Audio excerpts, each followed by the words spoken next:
This is another Druid video. This one's Chapter 5, The Earth Mother, The Primal Enlivening. This one is Explore the themes of this chapter. The text outlines 3 general orientations of the Earth Mother. What way or ways or seeing the Earth Mother makes the most sense to your own sensibilities. The chapter material states that the Earth Mother is characterized by a quality of tending. What is being tended or needs tending in your life? How can you open yourself to the Earth Mother as a way of being tended? Yeah. I may actually cry in this one.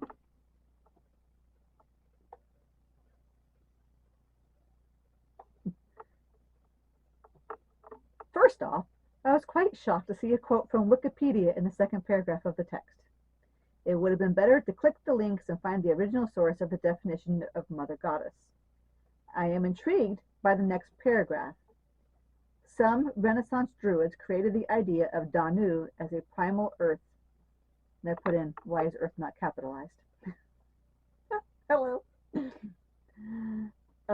Goddess. Which is probably why it's not capitalized, because they're talking about earth as in the element as opposed to the planet. But more recent scholarly examination of this theory tends to dismiss this idea. Which part are they dismissing? The author makes it sound like they're dismissing Danu being an Earth Mother. What needs to be dismissed is who created the notion that she is. My understanding through other world connections is Danu is way older than that period. This group may have revived the notion, but they didn't create it.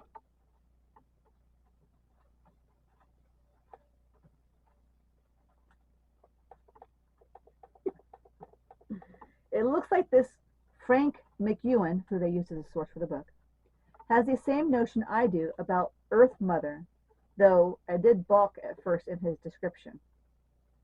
As you read it, it sounds hollow, but the description does get expanded.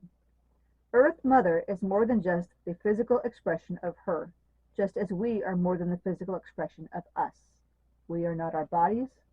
She is not the dirt we walk on and the trees, and that's her body. You can kick me if you want to for not being able to put a source at the bottom, but I love the description of this by Michael Murdad. I watched his Sunday services quite avidly, and he has used this many times. I think I've heard like 3 times so far, and I don't remember which videos it's in, so I couldn't put a source down at the bottom. I can't give the exact words though, so this is a paraphrase. When we decided to pretend to separate from Source, the Mother decided she needed to come in here with us to nurture us and help us feel like we were separated, all while she continues to take care of us. This way we get the experience while making sure we don't hurt ourselves too badly. Yeah, like an overprotective mama. Her body is the earth we stand on, the trees who shelter us, the food we consume, the air we breathe.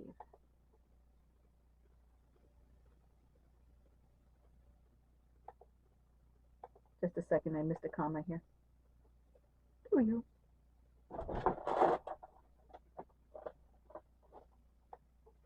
As I was reading the paragraph on the shaman idea, I was given the idea of a wayward soul who was disconnected from Mother, seeing a landscape in a way that they had never seen before.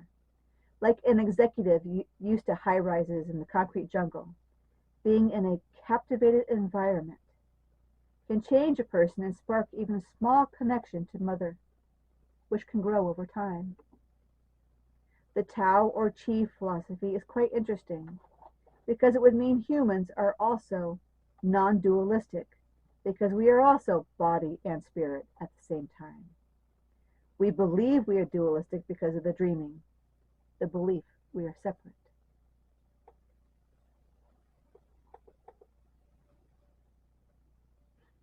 And no, this next section is not me kissing up to one of the teachers, because this guy is one of the teachers. But he's graded more of my stuff than anybody else has. On page 46, Hawk Moon points out quite clearly why Mother Earth was given the name Danu among the people. She was very good at druidry, and eventually she had a form of merger of creation with Mother Earth. He found some ancient text that he was referring to there, but he didn't state what the text was, just an ancient text. They may not have known Mother Earth's name, or they may have simply wanted to honor such a strongly devoted woman. This entire section he added in here. I remember feeling it was quite refreshing when I first read this book last year, long before I found this course. It still feels refreshing because so few understand. What we do to the earth, what we do to the earth, we do to ourselves. This goes back to the next to last paragraph of this chapter, as well as the assignment of why Druids are still relevant. Druids feel this connection in their entire being. We cannot guide people in the right direction without it. We cannot see the primal energies of good versus evil, or order versus chaos, without understanding the flow of this energy. Without this understanding, we cannot return to balance. Hopefully I don't cry on this part. As for what is being tended or needs tending in my life on the physical side, we need a home. We have been homeless for almost 3 years now. I bought a school bus and cut the seats out, so we are better off than some. A friend is helping me when my military pension runs out each month. The interesting thing here is I remember before we lost our home, when I devoted myself to my path, I asked to be fast-tracked because I knew I had important things to do in this life. Tears come. I was told that that's the hardest way to go. Yeah. I said I didn't care. I need to get where I need to be. 9 months later, my friend came and helped me pack out the house, and it's been hard ever since. On the flip side of that, my spirituality continues to grow.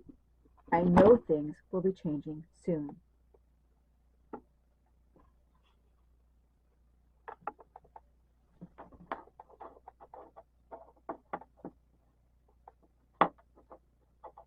As far as how I can open myself to Mother Earth as a way of being tended, I do need to ground more frequently. I also need to get out there and talk to the trees without fear of going to the emergency room over those vines that make me swell like a balloon. I was also recently called an Indian giver because I keep putting my problems on the altar to be tended, but within 12 hours my ego takes them back and keeps beating me with them. They need to stay on the altar. Another thing I need to open myself up is that I had gotten over the need to be accepted. I was at the point where I no longer cared if I was accepted or not because I was being an authentic me. As the energy builds on an impending move of me going where I need to go, where I'm going to move to next, the fear of judgment and rejection has returned. It's why I'm behind on my assignments here, and I need to get caught up because my phone is yelling at me for being behind. My human teacher recently gave me a light code to work with about this move.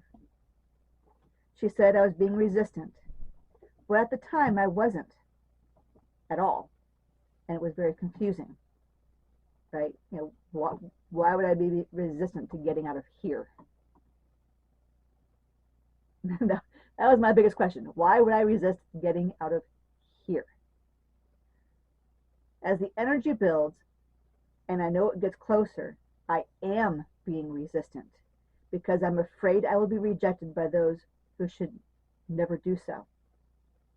Like I have a lot more, or it looks like I have a lot more to put on my altar and to discuss this with my ego so it stays there. And that's where I ended it. now flowing with the tears. Yay!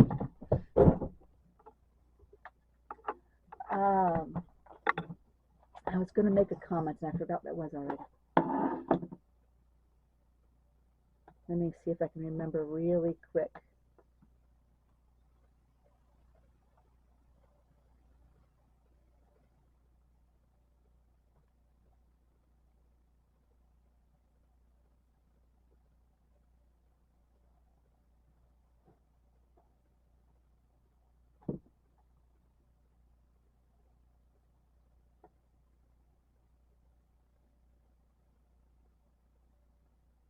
Yeah, I don't remember.